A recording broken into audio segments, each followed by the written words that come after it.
ایک مرتبہ کا ذکر ہے کہ حضرت ابراہیم آدم رحمۃ اللہ علیہ دریا کے کنارے پر بیٹھے اپنے گدڑی سی رہے تھے۔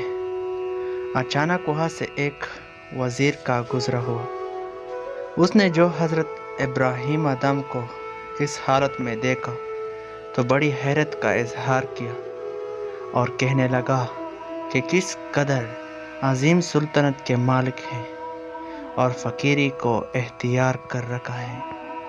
بادشاہ ہو کر فقیروں کی طرح گدڑی سی رہے ہیں، جبکہ ادھر ان کے نہ ہونے کی وجہ سے سلطنت برباد ہوتی جا رہی ہے۔ حضرت ابراہیم آدم رحمۃ اللہ علیہ نے کشف کے ذریعے سے اس کے دل کی بات معلوم کر لی اور اس کو اپنے قریب بلایا۔ او وزیر، آپ کے قریب آیا تو آپ نے اس سے فرمایا، تو نے اپنی سمجھ کے مطابق بات کی ہے۔ اس کے بعد آپ نے اپنی سوئی دریا میں پھینک دی اور پھر بلند آواز سے پکارا کہ میری سوئی مجھے دو۔